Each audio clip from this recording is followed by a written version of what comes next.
하는 거죠. 그럼 탄핵의 요건에 대해서 먼저 얘기를 하고 있습니다. 탄핵 요건은 두 가지인 거죠. 하나는 첫 번째는 직무집행에 있어서 헌법이나 법률을 위배해야 되고 그 위반의 정도가 중대해야 됩니다. 위반했더라도 정도가 경미하면 탄핵 안 됩니다. 중대해야 탄핵되는 겁니다. 그러니까 본안 판단은 이렇게 두 가지로 나눌 수 있겠죠. 직무집행에 있어서 헌법이나 법률을 위배한 때다. 헌법은 탄핵소추 사유를 헌법이나 법률을 위배한 때라고 명시하고 있다. 그리고 탄핵 절차는 정치적 심판 절차가 아닌 규범적 심판 절차다. 법적인 판단이다라는 거예요. 탄핵 제도는 누구도 법 위에 있지 않다는 법의 지배 원리를 구현하고 헌법을 수호하기 위한 제도다. 국민에 의해 직접 선출된 대통령을 파면하는 경우 상당한 정치적 혼란이 발생할 수는 있지만 이는 국가 공동체가 자유민주적 기본 질서를 지키기 위해 불가피하게 치러야 하는 민주주의의 비용이다. 자, 헌법 65조인 거예요. 대통령이 써 있어요. 그 직무집행에 있어서 헌법이나 법률을 위배한 때를 탄핵 사유로 규정하고 있다. 자, 하나씩 뜯어보고 있는 거죠. 그 직무란 법제상 소관 직무에 속하는 고유 업무와 사회통념상 이와 관련된 업무를 말한다. 법령에 근거한 행위뿐만 아니라 대통령의 지위에서 국정 수행과 관련하여 행하는 모든 행위를 포괄하는 개념이다. 또 헌법에는 명문의 헌법 규정뿐만 아니라 헌법재판소 결정에 따라 형성되어 확립된 불문헌법도 포함되고 법률에는 형식적 의미의 법률과 국회가 만든 법률과 이와 동등한 효력을 가지는 국제조약, 일반적으로 승인된 국제법규 등이 포함된다. 자, 해석을 하고 있고, 자, 또 하나 요건은 위배했는데 위배한 것만으로 안 되고 그 위배가 중대해야 탄핵 요건이 충족한다라는 거죠. 헌법재판소법 53조 1항은 탄핵 심판 청구가 이유 있는 경우 피청구인을 파면하는 결정을 선고하도록 규정하고 있다. 그런데 대통령에 대한 파면 결정은 국민이 선거를 통해 대통령에게 부여한 민주적 정당성을 임기 중 박탈하는 것으로서 국정 공백과 정치적 혼란 등 국가적으로 큰 손실을 가져올 수 있으므로 신중하게 이루어져야 한다. 따라서 대통령을 탄핵하기 위해서는 대통령의 법 위배 행위가 헌법 질서에 미치는 부정적 영향과 해악이 중대하여 대통령을 파면함으로써 얻는 헌법 수호의 이익이 대통령 파면에 따르는 국가적 손실을 압도할 정도로 커야 한다. 자, 대통령을 파면함으로써 얻는 헌법 수호 이익이 대통령 파면에 따른 손실도 있을 것 아니에요? 그 이익이 손실보다 그냥 커야 되는 게 아니고 압도적으로 커야 한다라는 거예요.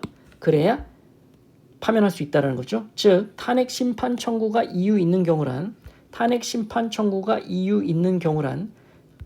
대통령의 파면을 정당화할 수 있을 정도로 중대한, 경미한 위반 말고요. 중대한 헌법이나 법률 위배가 있는 때를 말한다. 그래서 본안 판단 순서를 보죠. 청구인이 들고 있는 법률, 헌법 위배 사유는 5가지였죠.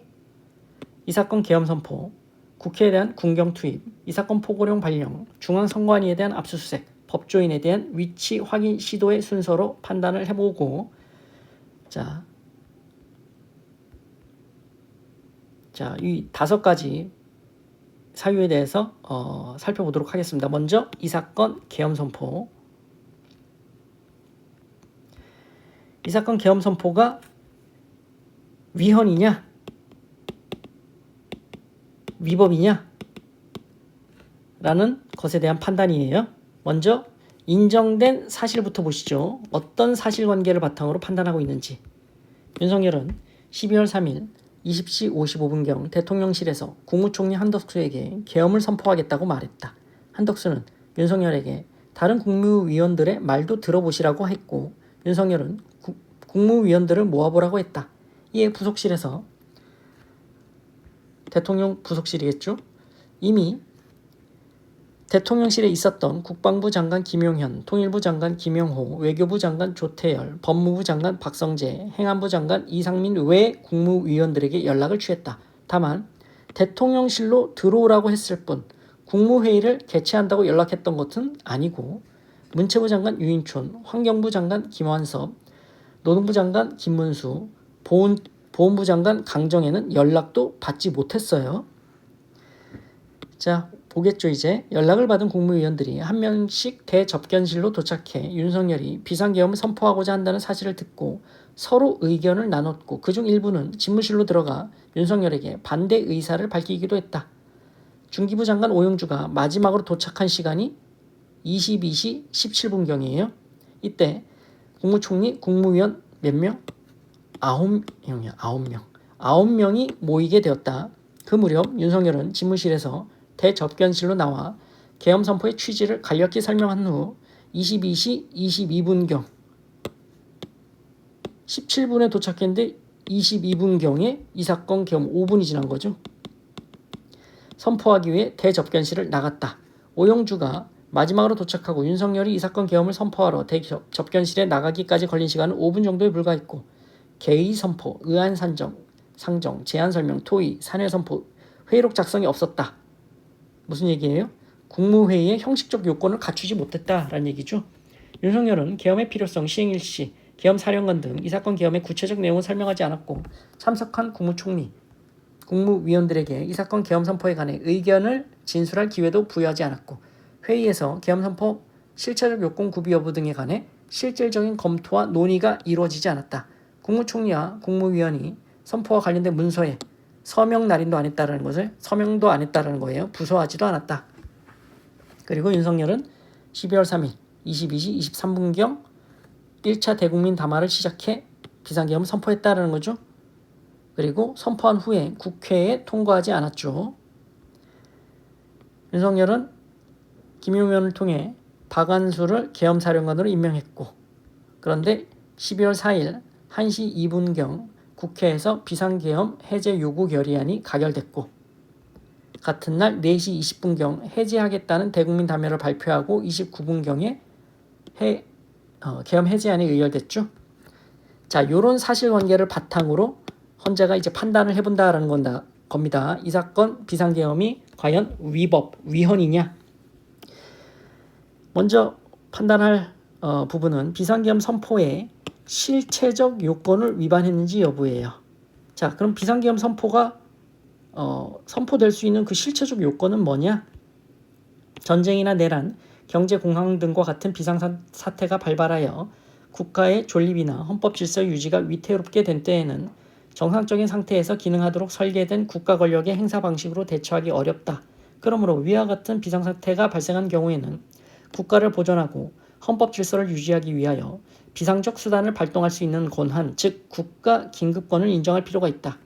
그러나 국가 긴급권을 인정할 필요는 당연히 있죠. 하지만 이 국가 긴급권을 인정하게 되면 권력이 하나의 국가기관으로 집중되고 국가 권력의 남용을 방지하기 위하여 마련된 각종 통제장치가 작동할 수 없게 되어 오히려 헌법적 가치와 국민의 기본권이 침해될 위험이 있는 거죠. 이에 우리 헌법은 국가 긴급권을 대통령의 권한으로 규정하면서도 국가 긴급권의 내용, 효력, 한계 및 그에 대한 통제 수단을 분명히 함으로써 그 남용과 악용을 막아 국가 긴급권이 헌법 보호의 비상수단으로서 기능할 수 있도록 담보하고 있다라는 겁니다. 자, 이제 실체적 요건을 보죠. 계엄 선포의 실체적 요건. 헌법 77조 1항은 계엄 선포의 실체적 요건으로 전시, 사변 또는 이에 준하는 국가 비상사태가 발생할 것과 병력으로서 군사상의 필요에 응하거나 공공의 안녕 질서를 유지할 필요가 있을 것을 요구하고 있다. 이 요건을 갖추어야 계엄 선포를 일단 할 수 있는 상황이 된다라는 얘기죠. 또 계엄법은 더 엄격하게 규정하고 있어요. 계엄법 2조 2항은 비상계엄 선포의 요건을 보다 엄격하게 규정하고 있다. 이에 따르면 비상계엄 선포하려면 전시, 사변 또는 이에 준하는 국가 비상사태가 발생해야 할 뿐만 아니라 적과 교전 상태에 있거나 사회 질서가 극도로 교란되어 행정 및 사법 기능의 수행이 현저히 곤란한 상태 역시 발생해야 된다. 그리고 그 비상계엄의 목적은 군사상 필요에 따르거나 공공의 안녕 질서를 유지하기 위한 것이어야 한다라는 거죠. 이런 규정들을 종합해보면 계엄을 하려면 전시, 사변 또는 이에 준하는 국가 비상사태로 적과 교전 상태에 있거나 사회 질서가 극도로 교란되어 행정 및 사법 기능의 수행이 현저히 곤란한 상황이 현실적으로 발생해야 하고 병력으로서 군사상 필요에 응하거나 공공의 안녕 질서를 유지할 필요가 있어야 하며 비상계엄 선포 목적이 군사상 필요에 따르거나 공공의 안녕 질서를 유지하기 위한 것이어야 한다. 따라서 비상계엄은 위와 같은 위기 상황이 현실적으로 발생하였으나 경력, 경찰 힘만으로는 수습할 수 없는 경우에 병력, 군병력으로 기존 질서를 유지 회복하기 위하여 선포할 수 있는 것이니까 위기 상황이 발생할 우려, 현실적으로 발생한 게 아니고 발생할 것 같다라는 우려가 있다는 이유만으로 사전적 예방적으로 선포할 수 없고 공공복리의 증진과 같은 적극적 목적을 위해서도 선포할 수 없다라는 거죠. 이때만 성립할 수 있다. 비상계엄은.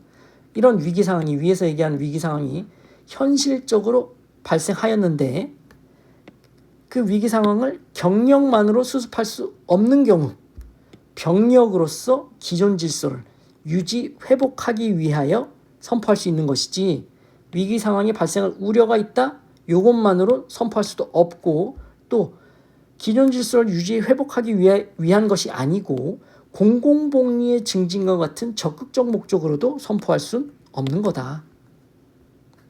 그럼 이제 살펴보는 거죠. 헌법, 이 계엄법에서 정한 위기 상황이 과연 발생했느냐?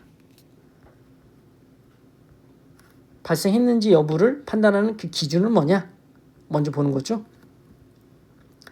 헌법에 따라 계엄 선포권을 부여받은 그 대통령 윤석열에게 일정 정도 당연히 판단 재량은 인정되겠죠. 재량이 없는 건 아닙니다. 하지만 그 판단 재량을 인정한다는 건 객관적으로 위기 상황이 아님에도 주관적 확신만 존재하면 비상계엄을 선포할 수 있다는 의미는 당연히 아니겠죠. 객관성이 있어야 되겠죠.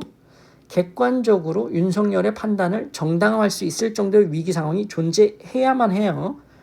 윤석열의 판단이 현저히 비합리적이거나 자의적이라면 이런 객관적 상황이 없는데 주관적 확신만으로 판단하는 게 이게 현저히 자의적이고 비합리적이고 자의적이다.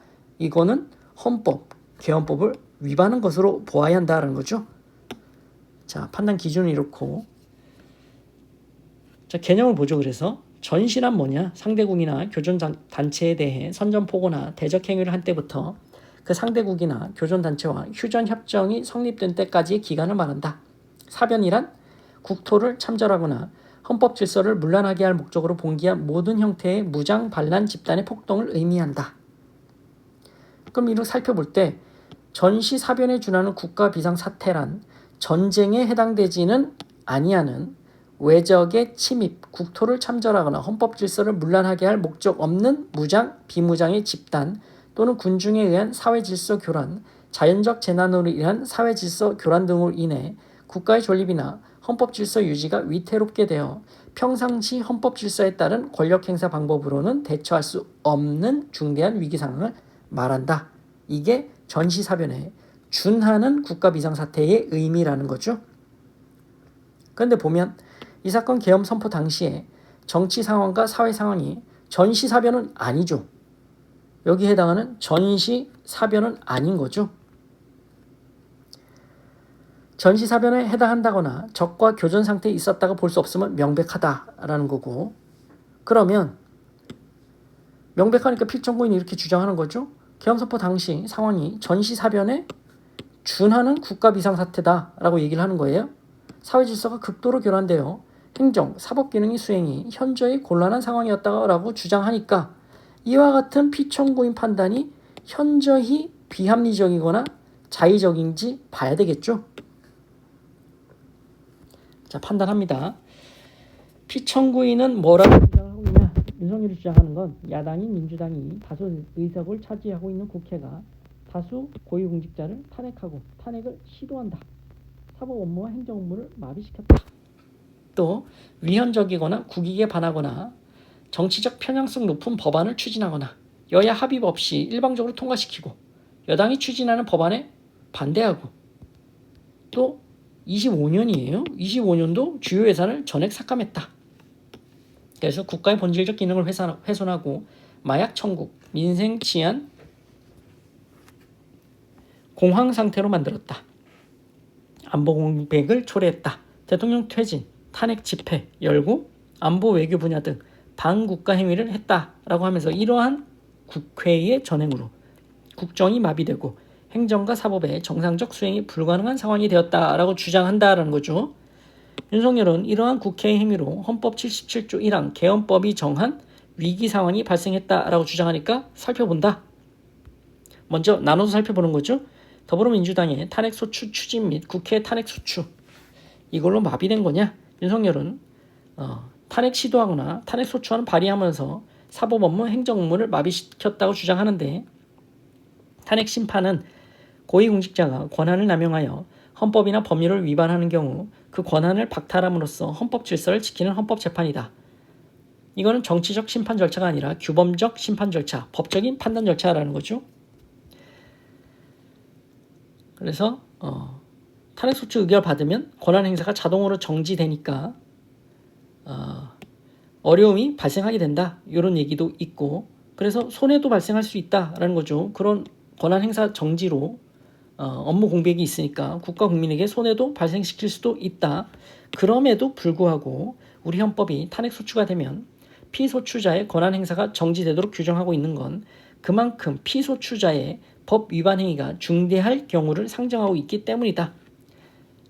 따라서 국회가 탄핵소추 사유의 위헌 위법성에 대해 심사숙고한 후 신중하게 탄핵소추권을 행사하지 아니하고 법 위반 의혹에만 근거해 탄핵심판 제도를 오로지 정부에 대한 정치적 압박 수단으로 이용하는 건 탄핵심판 제도의 본래적 취지에 부합한다고 보기 어렵겠죠. 자, 일반적인 얘기를 하고 있어요. 자, 이제 살펴보자 이겁니다. 피청구인 임기가 개시된 때부터 계엄 선포 전까지 민주당 의원들은 행안부 장관 1인, 검사 12인, 방통위 위원장 3인, 직무대행 1인, 감사원장 1인에 대해 재발의를 포함한 합계 22건의 탄핵소추안을 발의했다.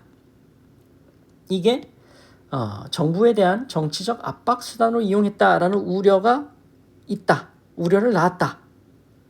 이제 판단은 여기서 붙은 거죠. 다만 우려는 있는데 우려를 낳긴 했는데 다만 이 사건 계엄 선포 전에 위 22건의 탄핵 소추안 중 6건은 철회됐습니다. 또 3건은 폐기됐다. 또 5건은 본회의에서 가결돼서 탄핵 소추가 이루어졌지만 그중 3건은 헌재가 이미 기각을 선고했다는 거죠.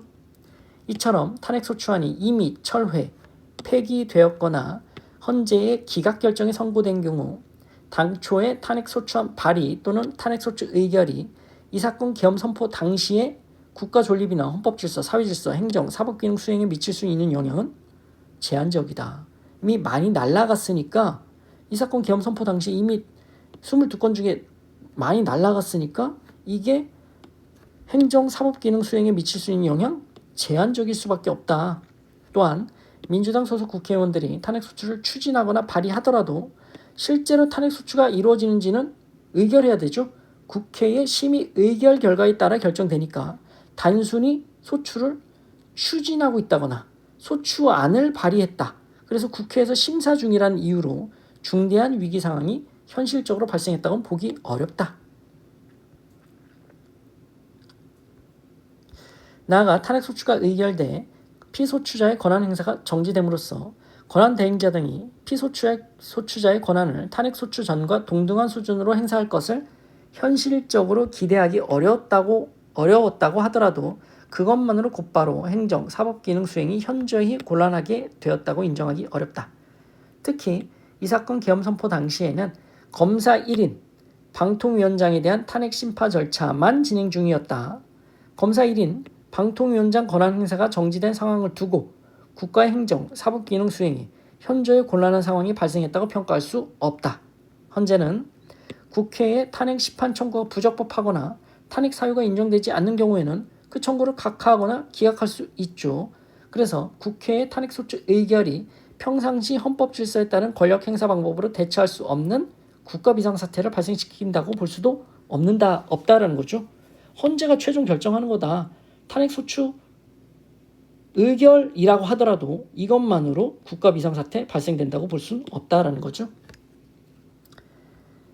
자, 또 두 번째, 더불어민주당의 법안 추진 반대, 국회 입법권 행사. 또 윤석열은 민주당이 위헌적인 특검 법안을 35회 발의하고 또 당대표 이재명을 위한 공선법 개정안 등 방탄 입법, 국보법 폐지 등등 재정 부담이 크거나 위헌 소지가 있거나 정치적 편향성이 높은 법률안들을 일방적으로 통과시켰다. 간첩죄 처벌 대상을 확대하는 내용의 형법 개정안, 민생 경제 활성화 등을 위한 정부 추진 법안에 대해서는 반대했다. 라면서 헌법 질서를 교란시켰다고 주장한다. 그러나 법률안은 국회에서 심의 의결, 대통령의 법률안 공포 등 절차를 거쳐 법률로서 확정돼야 효력이 발생되죠. 더불어민주당 소속 국회의원들이 어떠한 법률안을 발의하기 위해 준비 중에 있다거나 발의하여 국회에서 심사 중이라는 이유로 바로 중대한 위기 상황이 현실적으로 발생했다고 판단하는 것은 합리적이지 않아. 그리고 피청구인이 언급하고 있는 법률안 중에는 임기 만료로 폐기된 것도 있어. 또 헌법은 대통령에게 국회의 입법권 행사를 통제할 수 있는 권한을 부여하고 있어. 즉 대통령은 국회에서 의결된 법률안 공포를 15일 동안 보류할 수 있고 법률안이 이의 있으면 그 기간 내 거부해서 제의 요구할 수 있죠. 대통령이 제의 요구가 있을 때 국회는 제의에 붙이죠. 그런데 보면 대통령은 민주당이 그 소속 국회의원들이 발의한 법률안 또는 그와 같은 법률안이 반영된 소관위원회 대안을 일방적으로 가결시켜 중대한 위기 상황이 발생하였다고 주장하지만 윤석열이 지적하고 있는 법률안 중 상당수 법률안에 대해 윤석열 당신이 거부해서 제의를 요구해서 이 사건 계엄 선포 당시에 이미 제의가 부결된 상태였다. 나머지 법률안들 역시 윤석열이 제의를 요구하거나 거부해서 그 공포를 보류함으로써 그 효력이 발생하지 않은 상태였다. 그리고 그 제의 요구에 따라 모두 부결됐다. 그래서 국가 비상사태가 발생했다고 보긴 어렵다라는 거죠. 또 피청구인은 더불어민주당이 간첩죄 처벌 대상을 확대하는 내용의 형법 개정안과 민생, 경제 활성화 등을 위한 정부 추진 법안에 대해 반대했다라는 점도 계엄선포 사유로 들고 있는데 민주당 소속 국회의원들도 간첩죄 처벌 대상 확대하는 내용의 형법 개정안을 발의했고 또 법사위에서 심사소위원회에서 간첩죄 처벌 대상 확대하는 내용의 여당, 야당 협의해서 반영한 대안을 제안하기로 심사되었어요. 그래서 더불어민주당이 위와 같은 형법 개정안에 반대했다고 보기 어려운 거죠. 또한 앞에서 살펴본 것처럼 비상계엄은 외적의 침입, 집단 또는 군중에 의한 사회질서 교란 등으로 인해 중대한 위기 상황이 현실적으로 발생한 경우에 이를 사후적으로 수습함으로써 기존 질서를 회복하기 위해 선포할 수 있을 뿐 그와 같은 위기 상황이 발생할 우려가 있는 상태 또는 기존 질서가 유지되고 있는 상태에서는 선포할 수 없다. 그러므로 간첩죄 관련 형법 조항이 더 신속하게 개정되지 않아 안보 불안의 염려가 있다거나 더불어민주당이 정부 추진 법안에 반대해 피청구 윤석열의 공공복리 증진을 위해 수립한 각종 정책 추진에 차질이 발생했다라는 이유만으로 비상계엄 선포가 정당화될 수는 없다. 자, 다음 사유. 국회에 몇 년도입니까? 25년도 예산안이에요. 근데 계엄 언제 선포했죠? 24년 12월에 했죠. 윤석열은 국회가 25년도 예산안 중 대통령 비서실, 안보실, 경찰의 특수활동비, 검찰의 특수활동비 등등등 예산을 감액해 마약 청국, 민생 치안 공황 상태로 만들어 안보 공백을 초래했다. 국가의 본질적 기능이 훼손됐다라고 주장한다. 국회 예결특위는 24년 11월 29일 25년도에 세출 예산안을 감액하기로 의결했다. 자, 그 내용을 보면 비서실, 안보실, 경찰청 특수활동비, 검찰, 감사원 특수활동비 등 전액 각 감액됐다. 여기에는 이런 내용들이 포함되어 있다. 예비비도 상당 부분 감액됐다. 일명 대왕고래 프로젝트 관련 예산, 각종 R&D 감액됐다. 그런데 이제 판단을 해보자라는 거죠. 25년도 예산안은 정부가 25년도에 지출할 예산에 관한 것이다. 24년도 예산을 집행하고 있었던 이 사건 계엄 선포 당시에는 국가의 존립이나 헌법 질서, 사회 질서, 행정, 사법 기능의 수행에 현실적으로 영향을 미치고 있었다고 볼 수 없다. 안 미쳤다라는 거죠. 더욱이 이 사건 계엄 선포 당시 국회는 정부가 제출한 25년도 예산안을 뭐하고 있었어요? 심의하고 있었어요. 심의하고 있었을 뿐 본회의 의결이 이루어진 것도 아니었어요. 국회 예결위에서 25년도 예산안을 감액하는 내용 수정안이 24년 11월 29일 가결되었지만 12월 2일 국회의장 요청으로 본회의 의결로 나아가지 아니하고 12월 10일까지 여당과 야당이 계속해 같이 논의하기로 한 상황이었다라는 거죠. 국회 예산안 심의가 완료되지 않은 상황인 거죠. 이런 상황에서 예결특위의 감액 의결이 있었다는 이유만으로 중대한 위기 상황이 현실적으로 발생했다고 보기 어렵고 본회의에서 그대로 의결된 경우 장래의 치안 불안 등이 염려된다, 걱정된다라는 이유만으로 비상계엄 선포를 정당할 수 없다.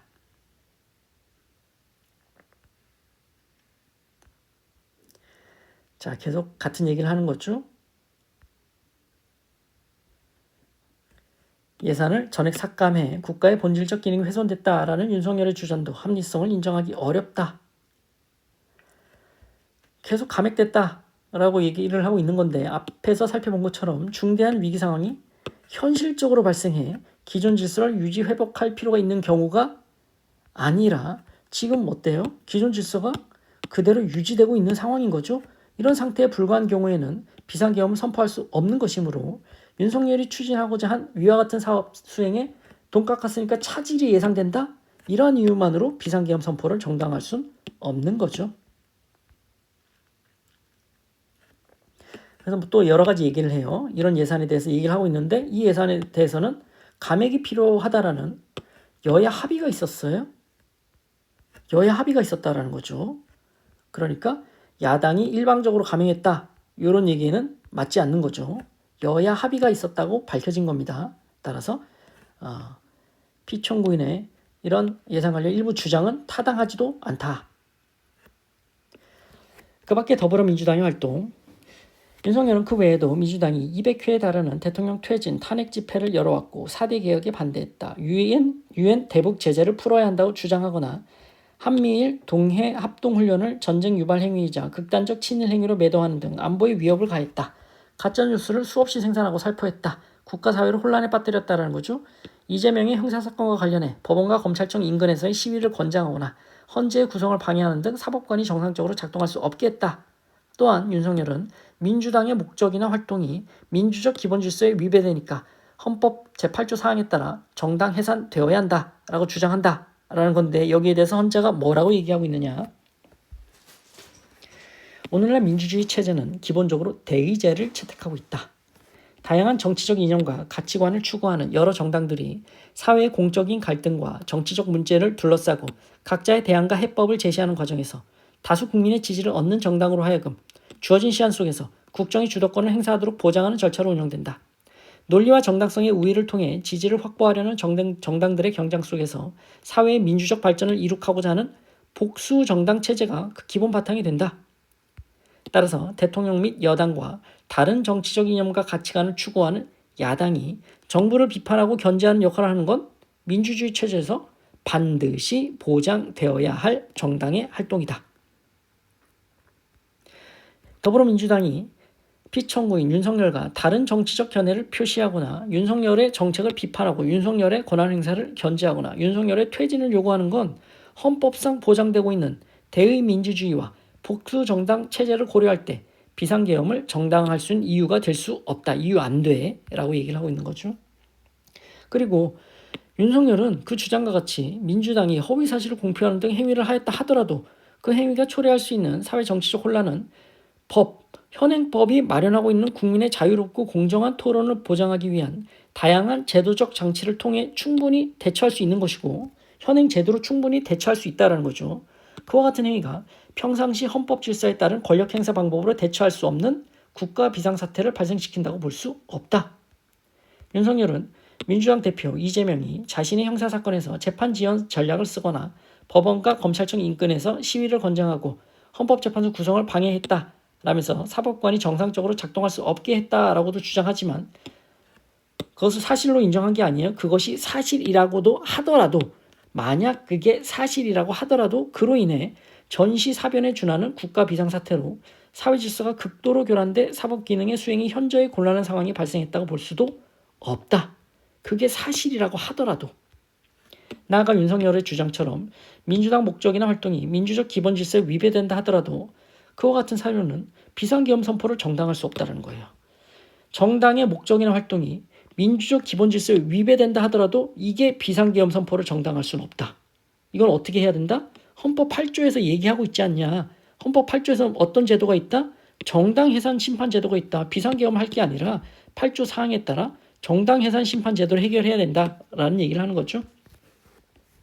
8조 사항에 정당해산 심판제도는 모든 정당, 특히 그 중에서도 정부를 비판하는 역할을 하는 야당의 존립과 활동은 최대한 보장되며 설령 어떤 정당이 민주적 기본 질서를 부정하고 이를 적극적으로 공격하는 것으로 보인다 하더라도 국민의 정치적 의사 형성에 참여하는 정당으로서 존재하는 한 우리 헌법에 의해 최대한 두텁게 보호되므로 단순히 행정부, 대통령, 행정부의 통상적인 처분, 비상계엄, 예를 들면 등에 의해서 해산될 수 없다는 거죠. 오직 헌법 8조 사항에 따라서 오직 헌법재판소가 그 정당의 위헌성을 확인하고 해산의 필요성을 인정할 경우에만 정당 정치의 영역에서 배제된다는 헌법 제정자의 규범적 의지를 표현한 것이다.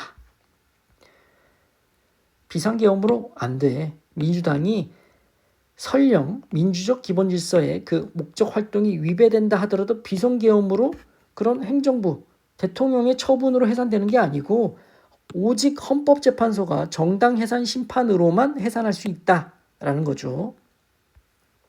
자, 또 부정선거에 대해서 판단을 합니다.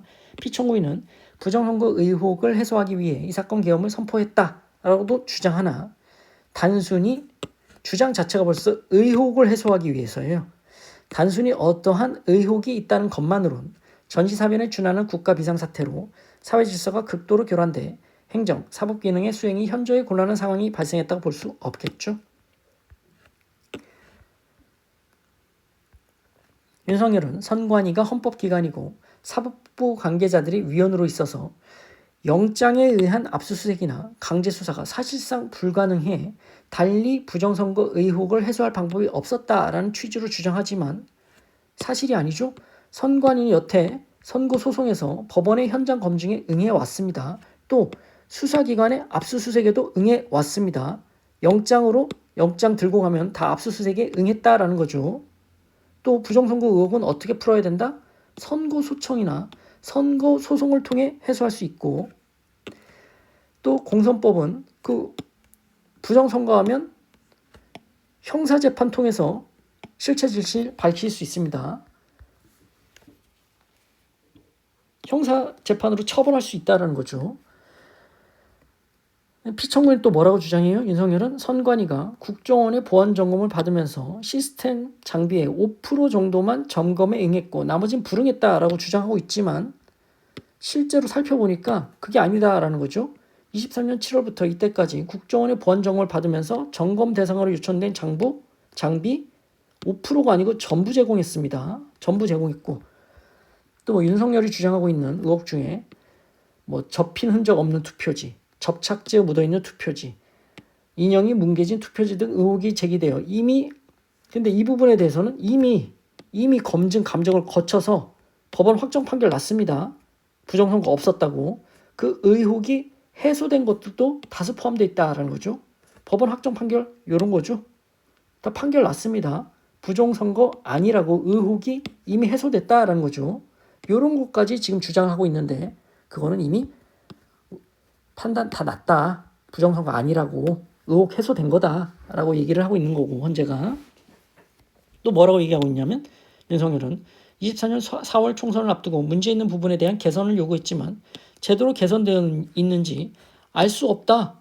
그래서 지금 계엄을 했다 이런 얘기를 하는 건데, 하지만 중앙선관위는 다 했다라는 얘기를 지금 쭉 하는 거예요. 이제 보안 패치, 패스워드 변경, 적금 통제 강화 등 보안이 시급한 상황에 대해 조치를 완료했다라는 보도자료 냈고, 또 개선을 완료할 것이다 라는 보도자료, 또 취약점에 대해서는 대부분 조치했다 보도자료 게시 배포했다라는 거죠. 선관위가. 또 선관위 실제로 그 22대 선거 전에 보안 강화했고, 부정선거 의혹 해소하기 위해서 CCTV 24시간 공개하고 개표 과정에 수검표 제도를 도입하고 이런 조치들을 다 했고, 현장 점검도 시행했고, 따라서 피청구인의 이런 주장은 다 타당하다고 볼 수 없다. 타당하다고 볼 수 없다. 부당하다라는 거죠. 윤석열이 또 주장할 내용을 또 보죠. 이 사건 계엄 선포 당시에 우리나라가 북한, 중국, 러시아와 같은 사회주의, 전체주의 국가들이 종래의 재래식 무기를 사용한 전면전 외에 비정규전, 테러, 심리전, 여론전, 사이버전 등 동원 가능한 모든 수단을 전개 가능한 모든 영역에서 사용하여 공격하는 이른바 하이브리드전 상황이었다 라고 얘기를 하고 있어요. 하지만 윤석열이 주장하는 사정들만으로는 단순히 추상적인 가능성을 넘어서서 이 사건 계엄 선포 당시에 그런 비군사적 공격으로 인해 평상시 헌법 질서에 따른 권력 행사 방법으로 대처할 수 없는 중대한 위기 상황이 발생했다고 판단할 객관적 정황이 인정되지 않아. 단순한 추상적인 가능성에 불과하다. 이런 얘기를 하고 있는 거죠. 하이브리드 전과 같은 비군사적 공격에 대해 국회의 병력을 동원해 대응할 수 있는 것도 아니다라는 거죠. 그러니까 이 주장은 간단히 얘기하면 당신의 주장은 객관적인 근거가 없어. 단순히 당신의 상상이야. 이런 얘기를 하고 있는 겁니다. 그래서 결론입니다.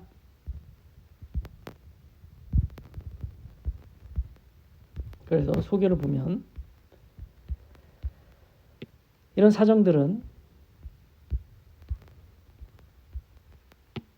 국가긴급권의 발동이 요청되는 국가비상사태라고 볼 수는 없다.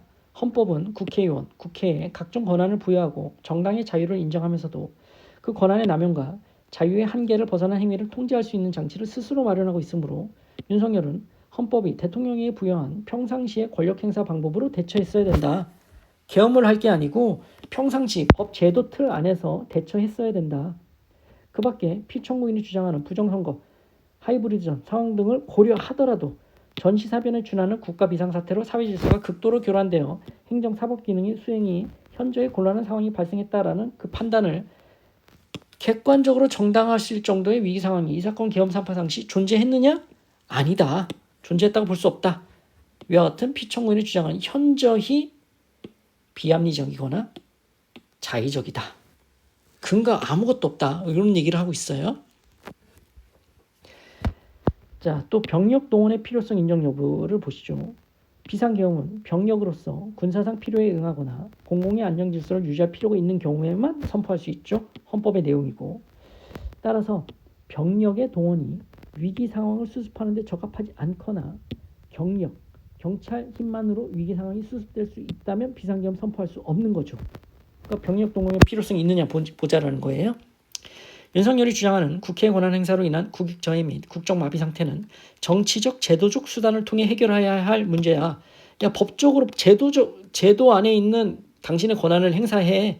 비상계엄이라는 병력 동원해서 해결할 수 있는 게 아니야 라고 얘기를 하고 있는 거죠. 국회만큼은 헌법 역시 비상계엄이 선포된 때에도 정부나 법원의 권한에 관해 특별한 조치를 할 수 있도록 규정하고 있지. 국회는 빠져있죠.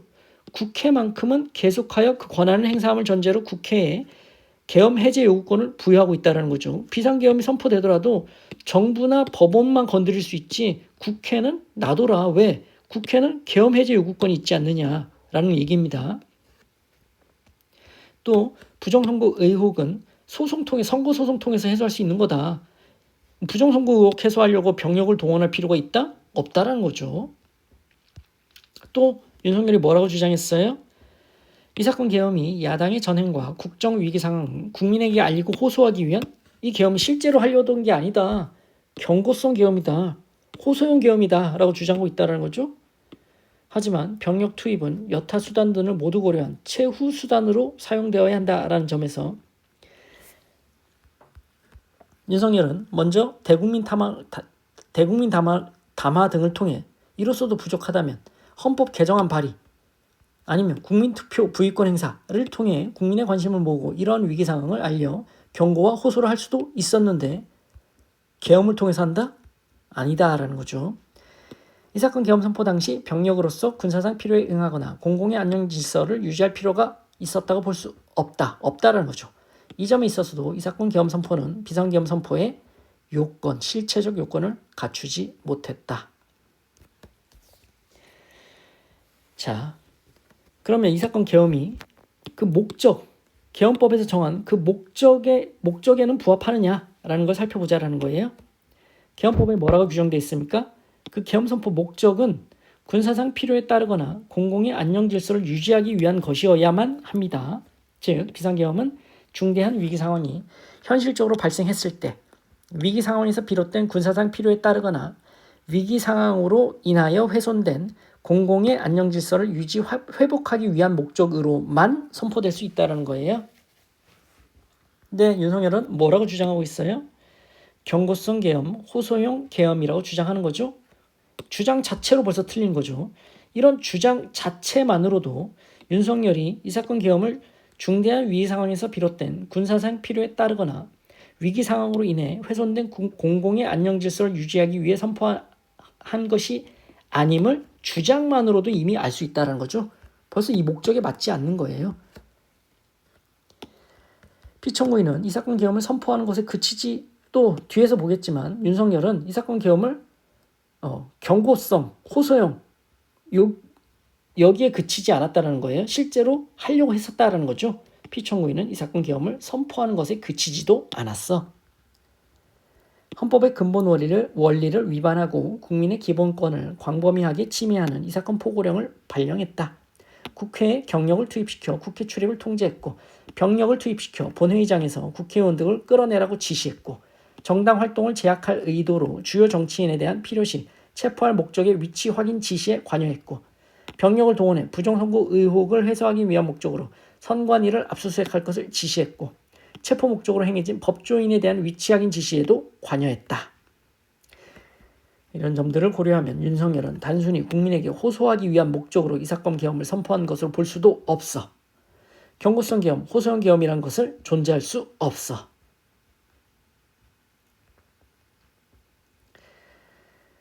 그래서 중대한 위기 상황을 병력으로서 극복하는 게 비상계엄의 본질이므로 그 선포는 단순히 경고에 그칠 수 없는 거죠.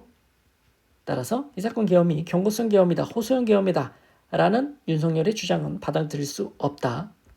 따라서 이 사건 계엄은 헌법 77조 1항, 계엄법 2조 2항을 위반한 것이다. 즉 실체적 요건 갖추지 못했고 목적에도 맞지 않는다. 자, 또 보는 건 이제 절차적 요건을 갖췄는지 보자라는 거예요. 비상계엄 선포 절차의 헌법적 의의. 국가긴급권의 행사는 권력의 집중과 평상시 권력 통제 장치의 부분적 해제를 수반하므로 이를 남용 또는 악용하는 경우 헌법적 가치와 국민의 기본권이 침해될 위험이 있으니까 헌법은 국가긴급권의 남용과 악용을 방지하기 위해 직접 긴급권의 발동 절차를 분명히 하고 있다라는 거죠. 윤석열은 절차 안 지켰으니까 요런 자기가 그 절차를 지키지 않았다는 걸 잘 알고 있으니까 이렇게 얘기를 하고 있는 거겠죠. 경고성 계엄, 호소형 계엄이고 고도의 보안성과 긴급성을 필요로 하니까 절차 규정을 탄력적으로 해석할 필요가 있다라고 주장하고 있어요. 자, 자기도 절차를 안 지킨 걸 알고 있다라는 의미인 거예요. 그러나 앞에서 살펴본 것처럼 윤석열이 이 사건 계엄에 수반하여 행한 일련의 헌법, 법률 위반 행위들, 비상계엄의 선포는 본질상 경고에 그칠 수 없다. 또한 국가 권력은 언제나 헌법의 테두리 안에서 헌법에 규정된 절차에 따라 행사되어야 한다. 계엄 선포권의 남용, 악용이 헌법 질서에 초래할 수 있는 해악이 매우 중대하고 헌법은 이를 방지하기 위하여 직접 계엄 선포의 절차를 구체적으로 규정하면서 법률이 정한 바에 의해 계엄을 선포하도록 규정하고 있다. 따라서 계엄 선포 절차에 관한 규정을 탄력적으로 해석하여야 한다. 이런 피청구인 주장 받아들일 수 없다. 아래에서 보는 것처럼 피청구인은 이를 절차를 준수하지 못했다. 먼저 국무회의 심의 절차 준수 여부. 법에 있습니다. 계엄선포, 계엄사령관의 임무는 국무회의 심의를 거칠 수 있다? 아닙니다. 거쳐야만 합니다. 국무회의는 대통령, 국무총리, 국무위원으로 구성되어 있죠. 그리고 국무회의는 구성원 과반수 출석으로 개의하는데 이때 계엄선포 당시 과반수 몇 명이에요? 11명입니다. 11명 이상이 과반수예요. 그리고 또 심의란 무슨 의미냐? 국무회의에서 심의, 국무심의. 안건에 대해 자유로운 발언과 토론을 통하여 의견을 교환하거나 조정하는 게 심의예요. 국무회의는 대통령이 이 심의 왜 하겠어요? 대통령이 정책을 결정하기에 앞서서 그에 관한 다양한 관점과 이익을 반영한 논의가 이루어지도록 함으로써 정책 결정에 신중을 기하고 대통령의 전제나 독선을 방지하는 데 그 의의가 있다는 거죠. 그런데 직전에 국무총리 몇 명? 9명의 국무위원에게 계엄선포의 취지를 어떻게 설명했어요? 간략히만 설명했죠. 5분 동안.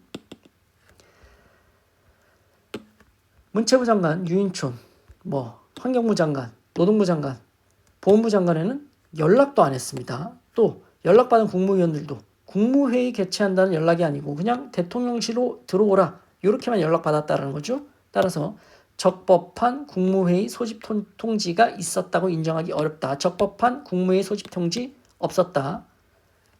또 중기부 장관 오영주가 마지막으로 도착하고 피청구인이 계엄 선포하러 대접견실에 나가기까지 걸린 시간은 5분 정도에 불과했죠. 개의선포, 의안상정, 제안설명, 토의, 산의선포, 회의록 작성 등 통상적으로 회의가 진행되지 않았죠. 계엄의 필요성, 시행 일시, 구체적 내용을 설명하지도 않았죠. 윤석열은. 또 국무총리, 국무위원들은 의견 진술 기회도 없었죠. 실질적인 검토, 논의 안 이루어졌다라는 거죠. 즉 이 사건 계엄 선포에 관한 심의가 이루어졌다고 보기 어렵다. 절차적 요건 갖추지 못했다는 거죠.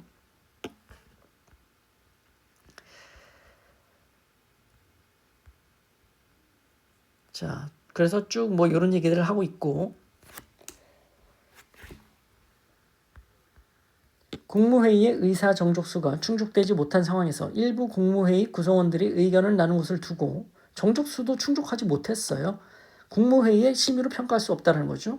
당시에도 윤석열이 이 사건 계엄의 구체적 내용을 설명하거나 실체적 요건 구비 여부 등에 대해 실질적 검토 논의가 이루어지지도 않았죠. 그래서 피청구인 주장을 받아들이기 어렵고, 또 구체적인 내용을 더 보면 윤석열은 김용현이 계엄의 종류, 계엄 일시, 지역, 계엄 사령관 적시된 그 선포문 10부를 대접견실에 배포했으니까 심의가 이루어진 것이다 라고 주장을 하고 있어요. 근데 그런 주장과 반대되는 다른 진술들이 등장하고 있죠. 김영호, 조태열, 조기용, 오영주, 송미령, 최상목은 검찰에서 그러한 문서를 보지 못했다.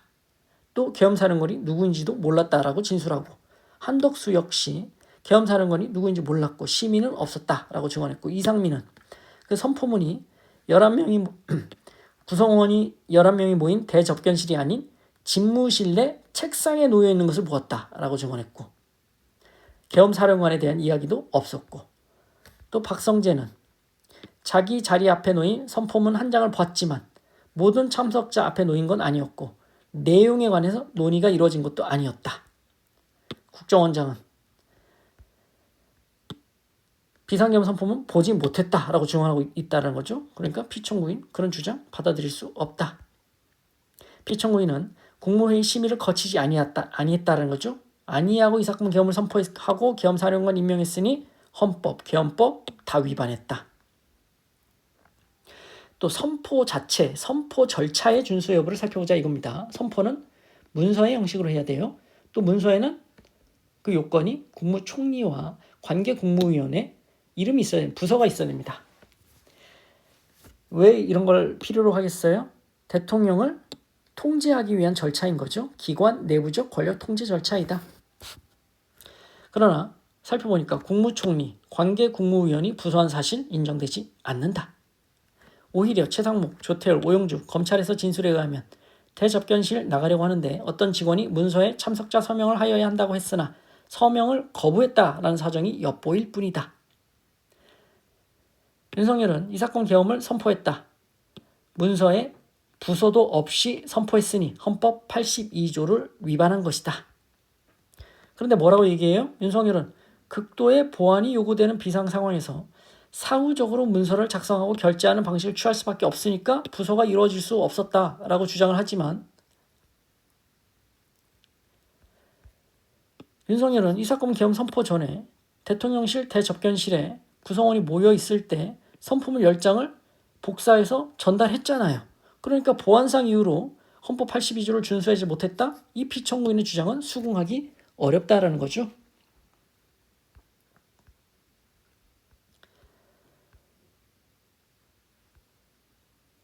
또 공고해야 됩니다. 대통령은 계엄을 선포할 때 이유, 종류, 시행일시, 지역, 계엄 사령권을 공고하여야만 합니다. 그런데 공고하지 않았죠? 계엄법 3조 역시 위반했습니다. 또 국회 통고 절차 준수했느냐? 대통령은 계엄을 선포할 때 지체 없이 국회에 통고해야만 합니다. 헌법, 계엄법에 다 있는 내용이에요. 국회에 통과하지 못했다라는 거죠. 근데 피청구인이 뭐라고 주장해요?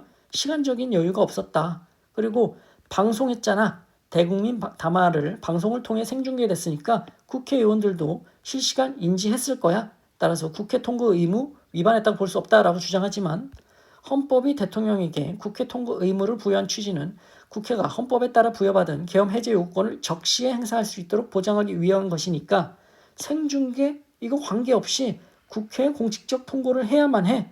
의무를 부담해. 라고 보아야 한다. 라는 거고 시간적 여유가 없었다? 이것도 받아들일 수 없다. 따라서 국회 통고 안 했지? 헌법, 계엄법 다 위반한 거야. 라고 얘기를 하고 있고요. 또 헌법에 따른 국군 통수 의무를 위반했는지에 관해서 살펴보자라는 거예요. 대통령은 헌법에 있는 내용입니다. 헌법과 법률이 정하는 바에 의해 국군을 통수한다라고 주장하는 게 아니고 헌법의 내용이죠.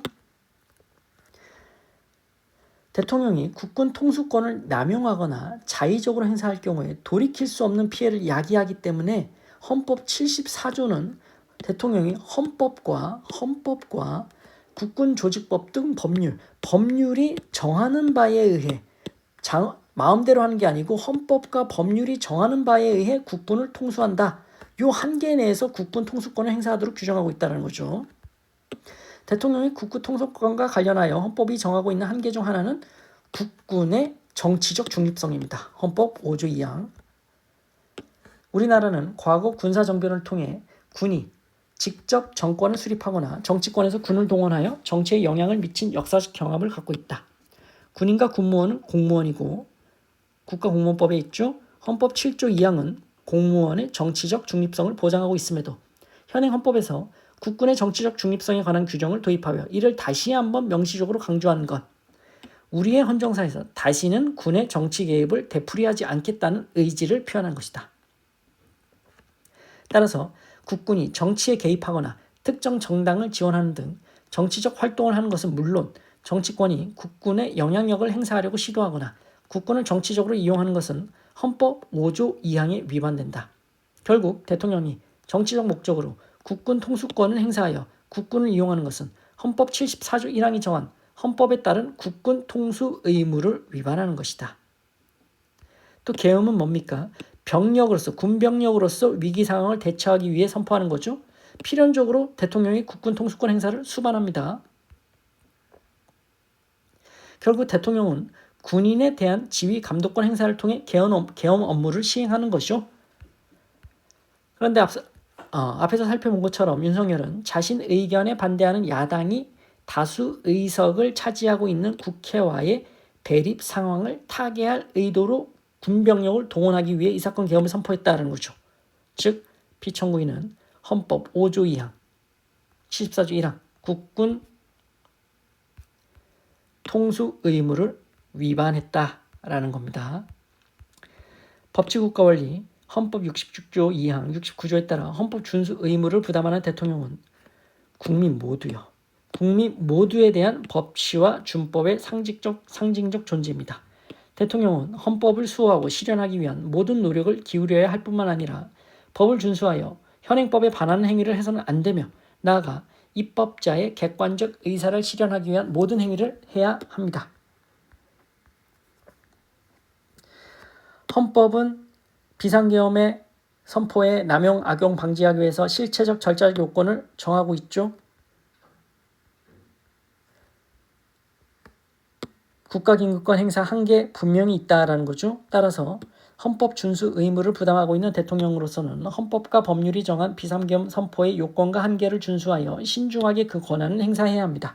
그럼에도 불구하고 윤석열은 앞에서 살펴본 것처럼 헌법의 규정 또는 국가긴급권의 본질상 비상계엄 선포를 정당화할 수 없는 사정들을 들어서 이 사건 계엄을 선포했다.